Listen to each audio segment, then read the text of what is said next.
模活時間の記録 Vlog。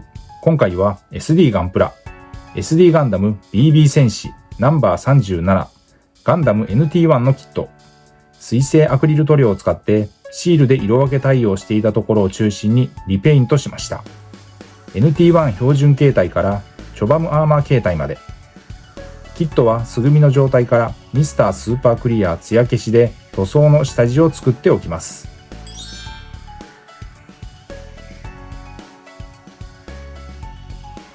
塗装の様子をダイジェストにまとめました。塗料はホビー用水性アクリルのシタデルカラーとパレホー併用です。筆塗りで色付けをしていきました。色の境目や細部は面相筆で、広い面積は模型用のブラシなどで着色しました。さらに細部は極細筆を使用しました。カラーごとに見ていきます。まずはライトフレッシュ、パレホのモデルカラーの塗料。色分けする箇所の下地塗装になります。白に近いライトなフレッシュカラー。顔料を多く含み、隠蔽力が強くて使い勝手が良いので、何かとよく使っています。水で溶いて薄く色をのせていきます。この一手間が後の色分けを効率よくしてくれます。頭部、胴体、腕部、脚部、チョバムアーマーの一部、サーベル、縦にも。白ゲーカラーのパーツに色分けするときにも、このカラーが入って質感がマットになっておいた方が塗装はしやすいので、漏れなく塗っておきます。こちらが今回の色塗りで使用した塗料。塗装にかかった時間は約70分でした。BB 戦士はガンダムシリーズのモビルスーツを2、3頭身で表現、リフォルメした SD ガンダムのプラモデルシリーズ。1987年の発売開始。下地が完全乾燥の後、色分けの1色目は青を塗りました。シタデルカラーの標準的な青カラーはベースのマクラーグブルー。頭部のアンテナ、そして縦、シールドのシールでの色分け対象だった箇所に。もともと塗りやすい隠蔽力の強い青。下地の白も効いて一発で色が乗っていきました。赤です。フェイス、胴体、チョバムアーマーなどに。パレホのゲームカラー、ブラッディレッドを使いました。粘性の高い使いやすい赤の塗料です。サーベルにゲームカラーのスクイッドピンクを使用です。この辺りは下地が効いてうまく色が乗りました。ここで白を重ね塗り、パレホモデルカラーのホワイトグレー。少しグレーっぽさもある白カラー。隠蔽力は十分に強いので、先に塗った下地も効いてスイスイ色は乗りました。ボディパーツと脚部に。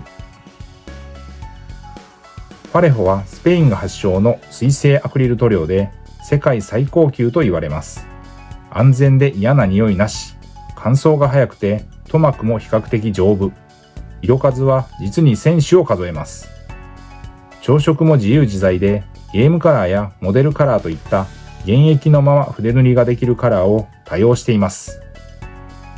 パレホ塗料に多い顔料とは水、アルコールに溶けず着色する物体とも混じらず不透明な塗料、インクの原料とされる材料です。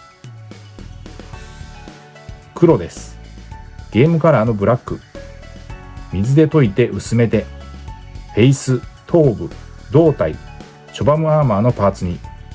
いわゆる墨入れはこのカラーで行いました。ゲームカラーはファンタジックな特別色で人物、モンスター系フィギュアに適した鮮やかな色をメインとしています。粘度はやや低め、隠蔽力や塗膜は強い特徴を持っています。スポットで入れた緑、パレホのモデルカラーライトグリーンです。頭部に使いました。モデルカラーはパレホの筆塗りのスタンダードです。黄色です。ゲームカラーのゴールドイエローです。ここでグレーです。モデルカラーのダークグレイを使いました。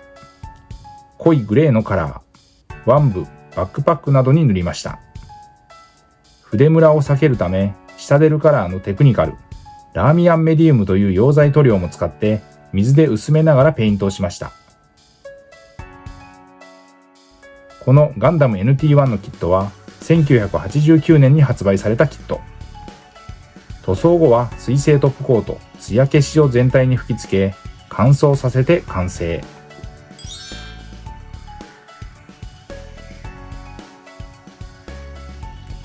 色塗り終わった各パーツを組み上げていきます。一旦ガンダム NT1 を組み立てます。見張り付けだった目のシールを接着剤を使いながら調布します。NT1 はニュータイプのアムロ用に開発された4代目のガンダム。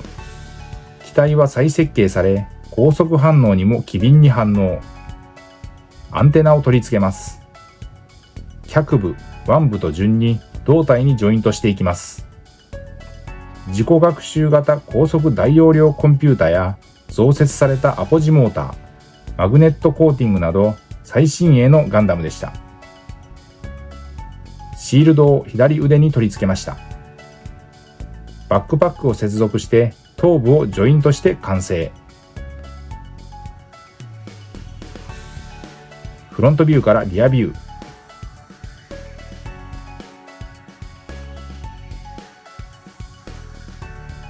次にヘッドギアを含むチョバムアーマー装着形態にて仕上げました。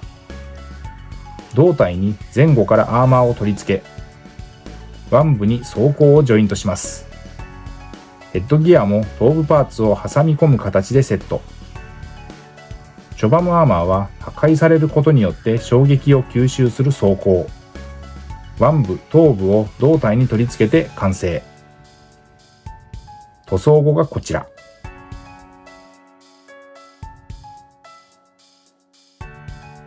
ということで今回は SD ガンダム BB 戦士ナンバー37ガンダム NT1 のリペイント水性アクリル塗料での色分け記録 Vlog でした。ご視聴ありがとうございました。また次回の動画でお会いしましょう。チャンネル登録、高評価、引き続きの応援のほどよろしくお願いします。